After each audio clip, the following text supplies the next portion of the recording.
Personne n'allait interdire à la population de Kinshasa de se défendre contre les Tutsis qu'ils connaissent bien. Ils les ont vus à l'heure. Tuant pour arracher des voitures, tuant pour occuper des villas, tuant pour violer les femmes et arracher des filles, tuant pour piller les banques. Ils pouvaient faire le tri entre les civils et les militaires? Mais lorsque les civils Tutsis, certains de ces civils Tutsis, avaient pris des armes données par leurs frères militaires et tiré sur leurs voisins, les voisins quand même ne sont pas aveugles, ils les voyaient. Et le voisin, donc les Congolais, n'étaient pas armés. Qu'est-ce qu'ils devaient faire? Il fallait qu'ils se défendent avec le moyen de bord. Ils l'ont fait. C'est leur droit.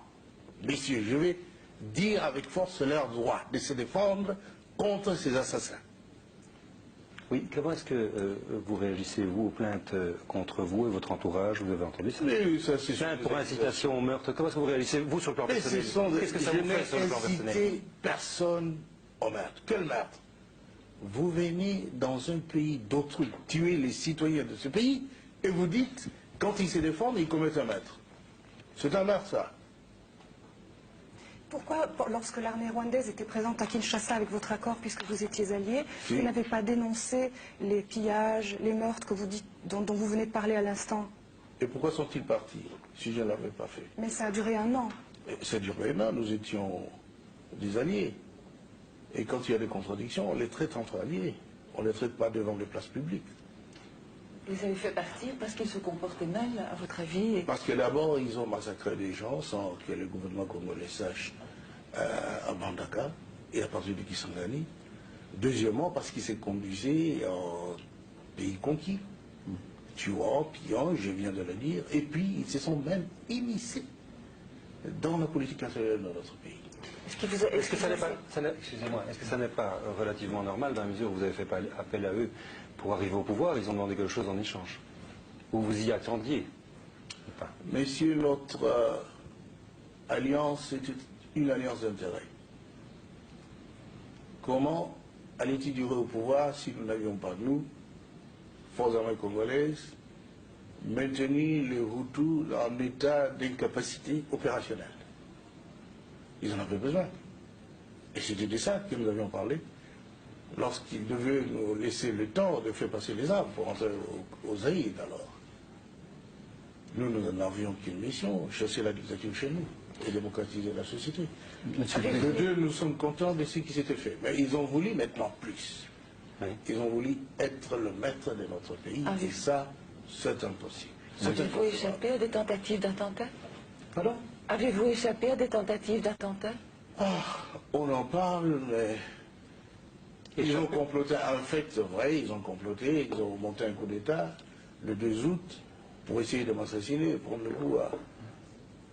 vous savez la suite.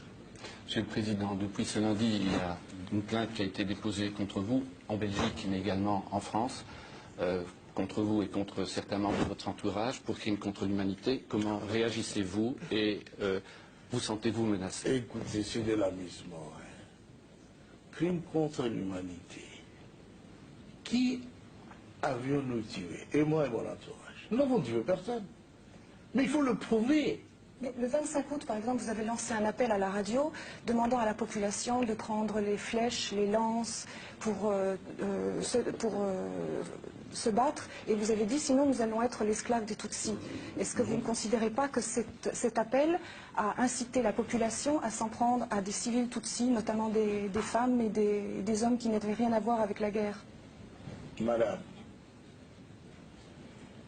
je ne suis pas forcé de vous dire qu'il ne faut pas croire que notre peuple est si naïf pour laisser les esclavagistes venir l'égorger, les soumettre à des exactions que notre peuple connaît tellement, parce que voisin des Tutsis et des Hutus. Et vous vouliez que le peuple congolais ne défende pas, par l'appel de son chef, son territoire, sa vie. Qu'est-ce que c'est pour un pays? Même chez vous ici en Europe, on a fait des appels pour vous défendre contre les nazismes. Et alors, vous voulez que les Congolais laissent venir d'autres nazistes, d'autres racistes, les occuper et qu'ils ne se battent pas parce qu'ils n'ont pas d'armes? Ils peuvent utiliser nos flèches et tous les moyens qui se trouvent dans leurs mains. Et ils l'ont fait. Est-ce que ça veut dire que lorsque vous êtes alliés avec les Rwandais au début de la guerre de libération, vous avez fait preuve de naïveté si vous ne saviez pas qu'ils étaient comme ça, puisque maintenant vous dites qu'on sait bien qu'ils sont comme ça? La question, mais est-ce que vous avez mal choisi, est-ce que vous avez mal choisi vos alliés? Nous n'avons pas mal choisi les alliés. Dans la politique, il y a la tactique. Et puis, c'est momentané, les alliances, parfois.